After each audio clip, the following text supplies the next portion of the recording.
5, 4, 3, 2, 1.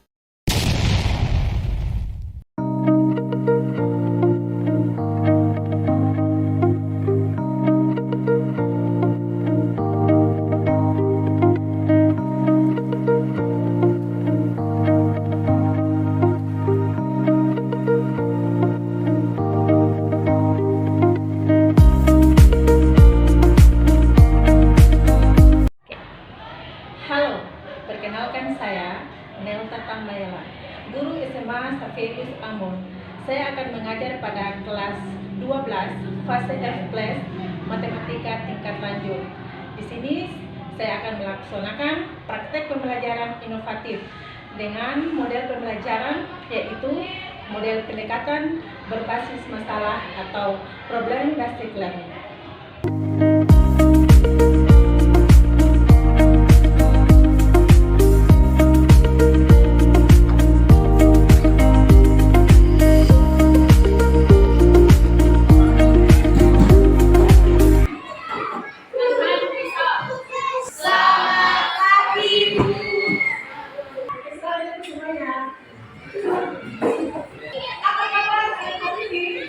Sehat-sehat luar biasa.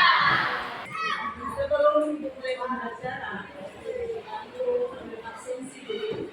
Kelas, siapa yang tidak hadir hari ini? Kenapa? Mau kenapa? Oke, mau izin. Yang lain hadir ya? Hari ini kita akan memulai pembelajaran dengan materi pokok yang adalah limit. Kita memiliki capaian pembelajaran yang dihasil dari mencapai kesadaran berdasarkan domain, maka peserta didik Anda dapat mengidentifikasi sifat-sifat limit fungsi dan menerapkan dalam masalah sehari-hari. Tujuan pembelajaran kalian diminta bahwa kalian dapat menentukan limit fungsi, nilai daripada suatu limit fungsi. Yang berikut adalah menentukan nilai dari limit fungsi di tinggal. Kemudian yang berikut menerapkan konsep dasar limit fungsi dalam menyelesaikan masalah kehidupan sehari-hari. Kita akan masuk pada asesmen awal. Sadarilah masa berganti, tantangan kan kita hadapi, bergandeng tangan untuk negeri, era kita menanti berseri. Setelah dari asesmen tadi, maka mungkin dari kalian masih ingat materi sebelumnya, ya? Jadi kilas balik untuk mengingat materi yang sudah. Kira-kira ada yang bisa mengingat materi sebelumnya itu tentang pemahaman, yaitu setelah kita akan masuk ke dalam limit fungsi aljabar. Mungkin ada yang bisa mengingat materi yang kemarin yang diberikan. Oke? Kira-kira ada? Yang Miguel? Silakan? Ya? Berdiri Miguel. Seperti yang saya ketahui bahwa pada limit ada salah satu sifatnya yaitu x dengan mereka dengan nilai x mendekati c sampai dengan. Oke. Mungkin ada lagi? Yang masih ingat? Ya? David? Pengalaman dari saya ada salah satu bentuknya, yaitu bentuk limit x mendekati a dari k yaitu k nilainya. Oke. Ya. Begitu ya. Pemahaman permata. Kedua, limit adalah salah satu bab yang terdapat di pelajaran matematika yang seringkali dianggap rumit. Padahal pemahaman tentang limit diperlukan untuk lebih memahami deret, geometri hingga materi diferensial, integral, dan penerapan pada bidang ilmu yang lain. Dalam bidang kimia Oke, dan bidang kimia apa itu dalam bidang kimia? digunakan untuk menentukan waktu keluaran unsur Penuhan unsur. Oke, itu di bidang kimia ya. Sekarang ada bidang apa lagi? Silakan. David. Bidang fisika. Oke. Jadi dalam fisika ada bagian fenomena gerak. Dalam fenomena gerak itu pasti membutuhkan persamaan kuasa dan disitulah ingin berperan besar dalam bidang fisika. Oke, mungkin ada lagi dalam bidang apa lagi? Oke, silakan. Kalau sama Cuma- saya yaitu bidang geografi dan sosiologi. Nah, di situ digunakan untuk optimis dalam industri dan pengembangan produksi. Ya, itu dia ya. Berikan respon untuk kalian semua. Perbandingan jumlah penduduk kota Ambon dan kota tua dinyatakan dengan limit T mendekati 1. T kuadrat ditambah dengan T kurang 2 dan T kuadrat ditambah 2T kurang 3. Jika jumlah penduduk kedua kota itu 700.000 jiwa, berapa jumlah penduduk kota Ambon? Siapa yang bisa menyelesaikan soal yang pertama? Soal yang kedua juga. Jumlah penduduk kota A. Oke, lihat.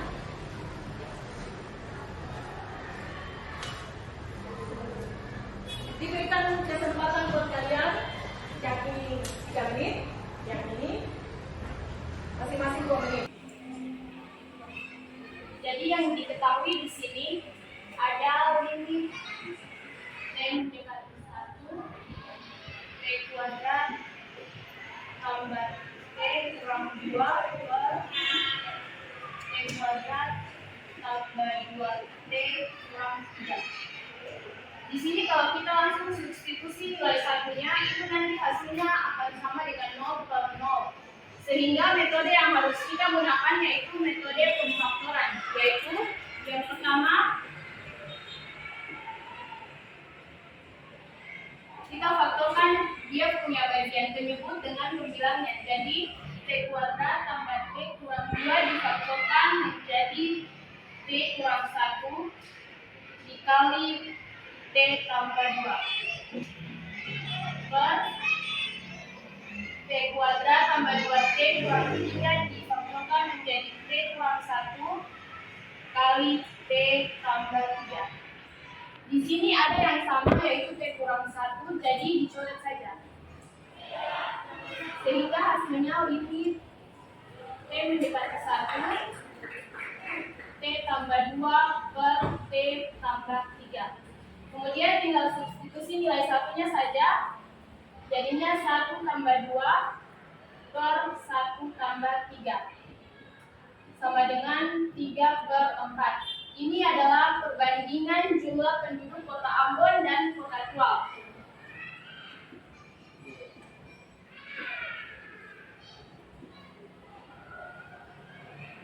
Kemudian ditanya di sini, jika jumlah penduduk kedua kota itu adalah 700.000 jiwa, berapa jumlah penduduk kota Ambon?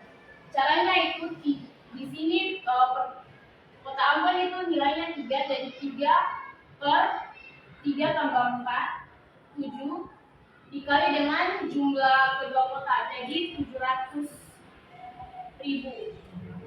Kemudian 700.000 dibagi 7, 100.000 dikali dengan 3, jadi 300.000.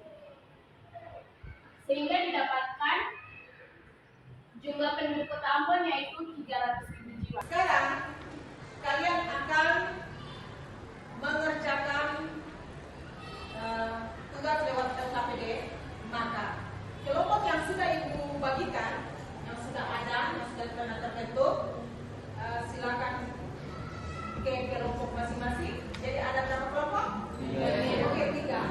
Jadi 3 kelompok, kelompok 1 di sini, kelompok 2 dan kelompok 3. Ya, silakan.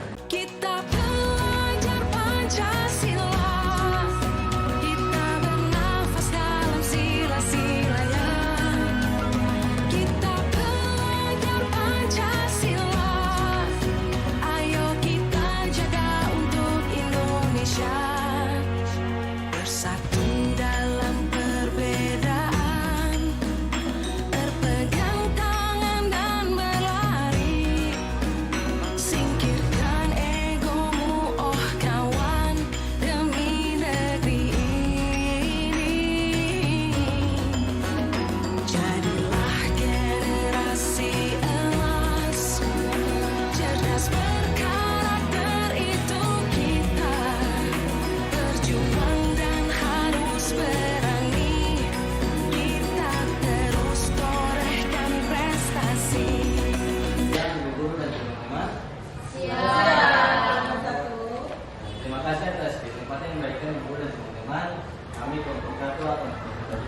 kami dan di dalamnya ada sosiologi. Perkenalkan, nama saya Dapat Dilakukan. Saya juga masih.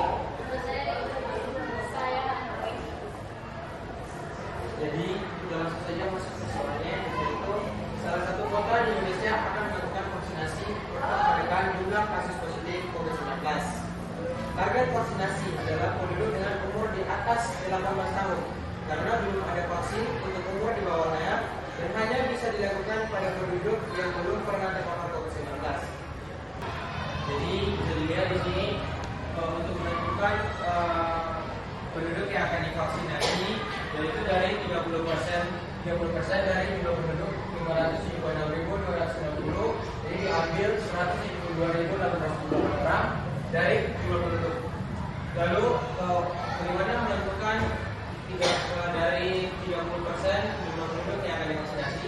Nah, kita menggunakan metode yang menyatakan bagaimana kita menentukan penduduk yang divaksinasi dengan 285.000 kurang akar dari T kuadrat kurang T dijumlahkan dengan 198,3. Nah, jadi di sini nilai T-nya didapat 284.367. Lalu didistribusikan ke dalam nilai T-nya dan hasilnya total positif dari dapat dari 30% dari jumlah penduduk 5.276.260 orang, hasilnya 575.200 orang.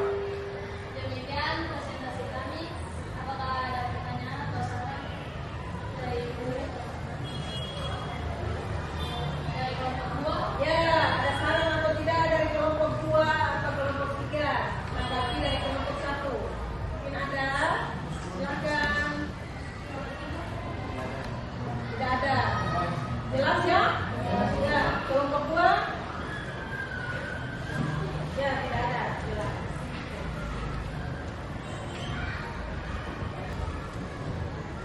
Cuma 8 atau 10. Di sini 0,8 dikali dengan 10 menghasilkan 8.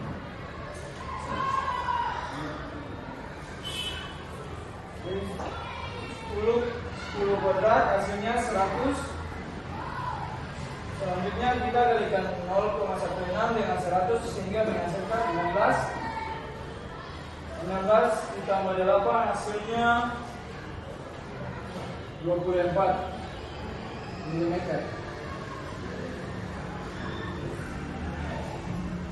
Baik, saya kira sudah selesai. Perhatiannya. Dan pada kelompok kami mendapatkan soal di bidang fisika mengenai kelajuan mobil, menentukan kelajuan mobil. Mohon perhatiannya. Terima kasih.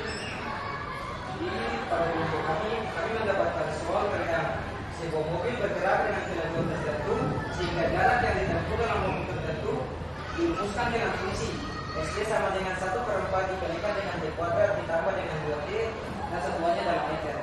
Mobil pada waktu dapat titik, maka kita menggunakan rumusnya yaitu titik sama dengan delta S atau perubahan jarak dibagi dengan delta T atau perubahan waktu. Maka dia sama dengan, kita tinggal masukkan nilai dari delta S, makanya menjadi 1/4 dikalikan dengan T pangkat 2 ditambah 2 dikalikan dengan T dibagi dengan delta T atau nilainya sama dengan 8 titik. Selanjutnya kita tinggal substitusikan nilai T, maka dia menjadi 1/4 dikalikan dengan 8 dikuadratkan ditambah 2 dikalikan dengan 8 per nilai dari delta T, maka dia sama dengan 8. Selanjutnya kita tinggal turunkan 1/4, 8 dikuadratkan maka dia menjadi 64 ditambah dengan 2 kali 8 sama dengan 16 dibagi dengan 8. Selanjutnya tinggal kita coret saja 64 4 dia menjadi 16. Dan 16 dengan 8 masih bisa dibagi, yaitu 8 dibagi 8 1 dengan 16 dibagi 8 sama dengan 2. Maka hasilnya sama dengan 1 dikalikan dengan 16 sama dengan 2. Maka dia menjadi 1 dikali 16 16 ditambah 2 sama dengan 18. Persatuannya dalam detik materinya menjadi 18 meter. Ya, sekian presentasi dari kelompok kami. Juga bakal ada pertanyaan dari kelompok anak. Satu. Yang silakan anak maju ke depan.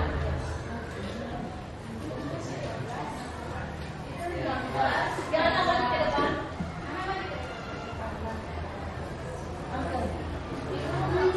Yang itu, ini, yang bagian ini sudah bisa langsung dibagi menjadi 16. Sebetulnya sudah bagian ini dibagi jadi 16 tambah 16 itu baru bagi dengan 8.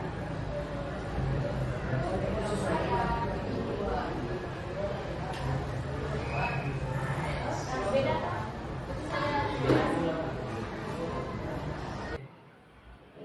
Silakan David.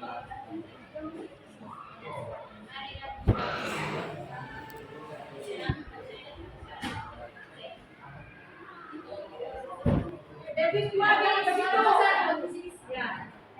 Karena ini sudah ini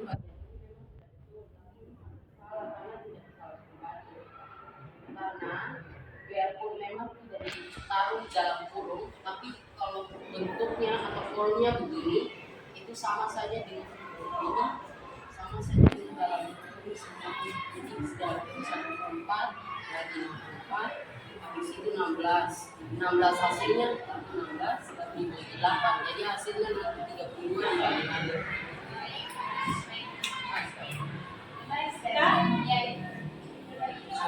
Diralat lagi, terbagi langsung.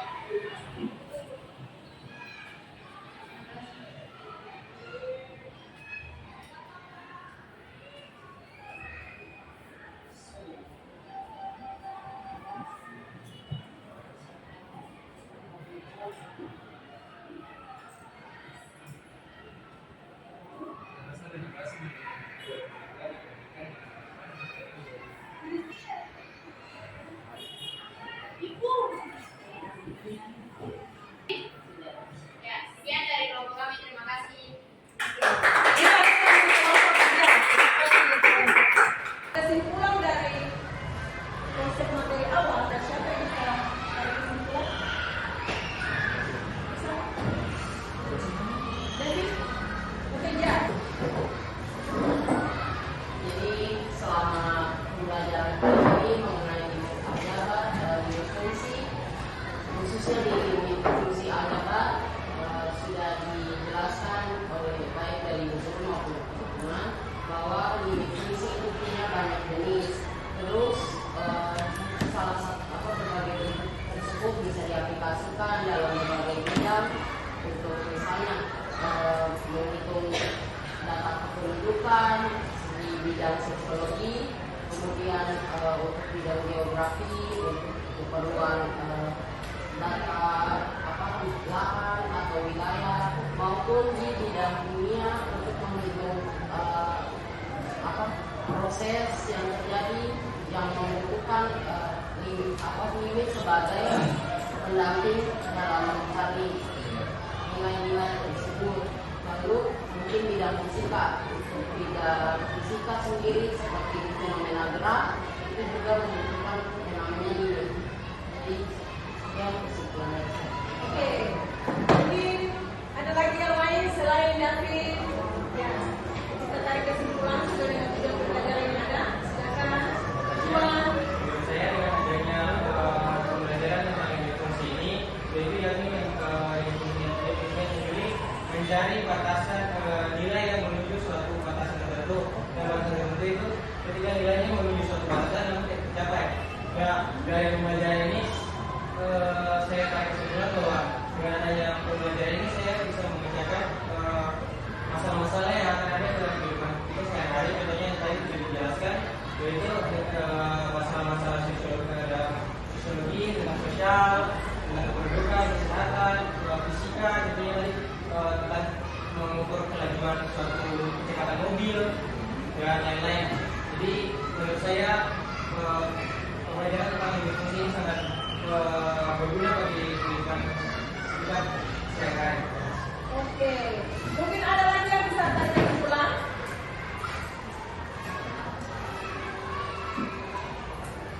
Ada lagi yang mungkin bisa menambahkan? Siapa lagi? Ayo, berani-berani. Oke, silakan Ana.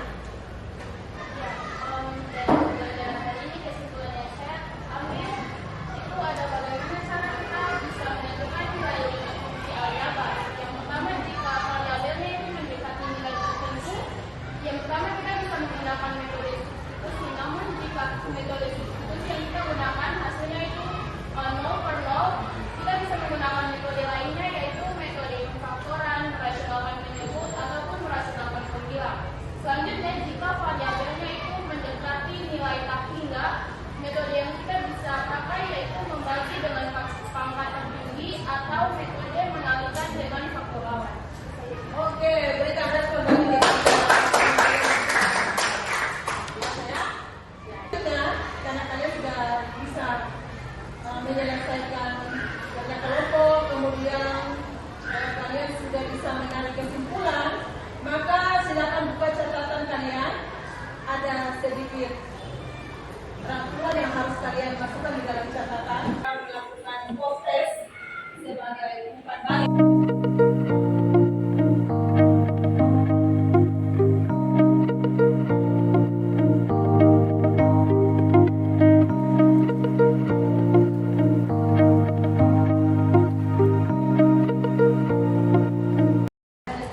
Sebelum kita masuk pada yang terakhir, semuanya berdiri. Siapa yang bisa berdiri? Akhir. Ayo, Akhir. Nama sendiri. Oke. Jadi dulunya kalian harus mendengarkan kata-kata saya. Jika inputnya salah, benar salah, maka yang kalian lakukan jika salah melakukan sebaliknya, kalau benar melakukan sesuai dengan arahan. Salah, benar, salah. Dulunya bisa berubah setiap saat. Kalian mendengarkan baik-baik. Oke. Konsen. Oke. Yang pertama, benar, salah. Oke, sudah. Lompat ke kanan. Benar.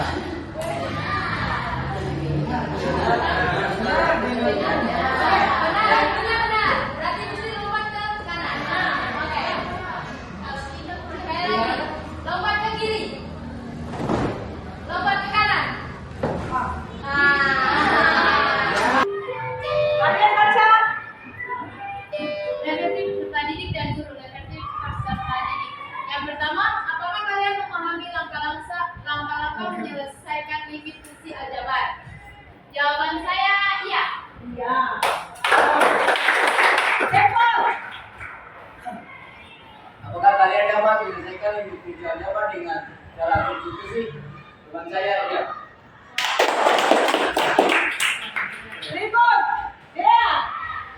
Apakah kalian dapat menyelesaikan limit fungsi aljabar dengan cara pemfaktoran? Jawaban saya iya. Ya. Berikut. Gusti. Apakah kalian dapat menyelesaikan limit fungsi aljabar dengan cara memasukkan angka atau mengalihkan dengan angka sekawan? Jawaban saya ya. Berikut yang terakhir. Terakhir itu siapa? Ana. Oke, Ana. Apakah kalian memahami dan dapat menyelesaikan masalah yang berkaitan dengan penerapan limit fungsi aljabar? Jawaban saya iya. Ya. Apa yang Anda rasakan selama proses pembelajaran yang menentukan limit fungsi aljabar? Nomor 1. Saya rasakan saya senang. Apa dengan adanya pembelajaran ini saya dapat menyelesaikan masalah-masalah yang ada di saya sehari-hari.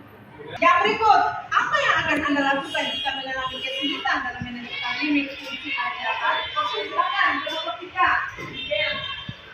Jadi yang akan saya lakukan jika saya mengalami kesulitan dalam menentukan fungsi aljabar itu yang pertama saya akan menanyakan kepada teman yang memang memahami hal tersebut. Namun jika belum, saya akan mencoba bertanya kepada guru atau Aku mencari dan referensi dari internet itu, sehingga membuat saya paham tentang material. Salah satu yang saya paham. Oke, luar biasa. Apakah tujuan pembelajaran hari ini tercapai? Apa yang membuat ketertarikan setelah pembelajaran tadi? Yang membuat ya silakan berdiri. Ya, terima kasih. Menurut saya yang menarik dari pembelajaran ini karena saya dapat karena ibu guru dapat menjelaskan tentang diri fungsi secara baik kepada kami semua dan dapat mengkaitkannya dalam kehidupan sehari-hari dan itu mempermudah kami untuk memahami materi tersebut. Oke, terima kasih. Yang berikut, apakah pembelajaran yang saya lakukan sudah sesuai yang saya rencanakan dan siapkan? Jawabannya iya.